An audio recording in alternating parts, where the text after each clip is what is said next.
ಕೇಂದ್ರ ವಿದ್ಯುನ್ಮಾನ ಮತ್ತು ಮಾಹಿತಿ ತಂತ್ರಜ್ಞಾನ ಸಚಿವಾಲಯದಡಿ ಸ್ಥಾಪಿಸಲಾದ software technology parks of India STPI ಹಾಗೂ ರಾಜ್ಯ ಸರ್ಕಾರದ ಸಹಯೋಗದಲ್ಲಿ ಬೆಂಗಳೂರು ಟೆಕ್ ಶೃಂಗಸಭೆಯ 28ನೇ ಆವೃತ್ತಿ ಇಂದು ಬೆಂಗಳೂರಿನಲ್ಲಿ ಆರಂಭಗೊಂಡಿದೆ.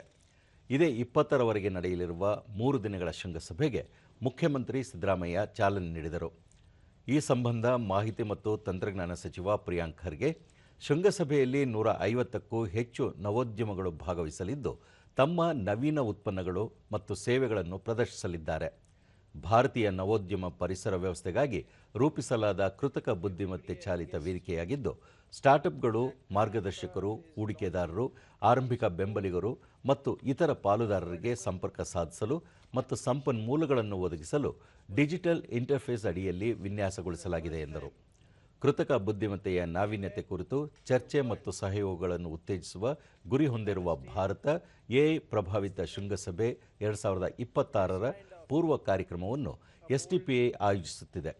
ಭಾರತದ ತಂತ್ರಜ್ಞಾನ ಪರಿಸರ ವ್ಯವಸ್ಥೆಯ ಪ್ರಮುಖ ಸಹಾಯಕನಾಗಿ ಹಣಕಾಸು ತಂತ್ರಜ್ಞಾನ, ರಕ್ಷಣೆ ಮತ್ತು ಭದ್ರತೆ, ಸುಸ್ಥಿರತೆ, ಎಂಎಸ್ಎಂಇಗಳು ಮತ್ತು ಕೈಗಾರಿಕೆ 4.0 ಮುಂತಾದ ವಲಯಗಳಾದ್ಯಂತ ಕೃತಕ ಬುದ್ಧಿಮತ್ತೆಯಿಂದ ಉದ್ಭವಿಸುವ ಅವಕಾಶಗಳು, ಸವಾಲುಗಳು ಮತ್ತು ಬಳಕೆಯ ಸಂದರ್ಭಗಳ ಕುರಿತು ಚರ್ಚಿಸಲು ಎಸ್ಟಿಪಿಐ ಡೊಮೇನ್ ತಜ್ಞರು, ಉದ್ಯಮದ ನಾಯಕರು, ಸ್ಟಾರ್ಟ್ಅಪ್ಗಳು ಮತ್ತು ಸಂಶೋಧಕರನ್ನು ಒಳಗೊಂಡ ಗೋಷ್ಠಿಗಳನ್ನು ಆಯೋಜಿಸಲಾಗಿದೆ.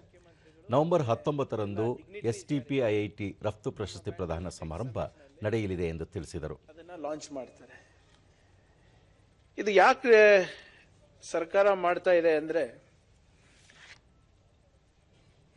less than 10% of Indian households own a computer.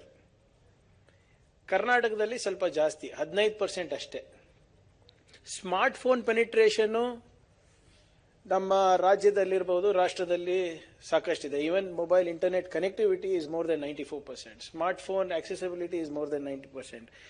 But when it comes to serious online learning, academic learning or computing, there are not enough computers or enough hardware, affordable hardware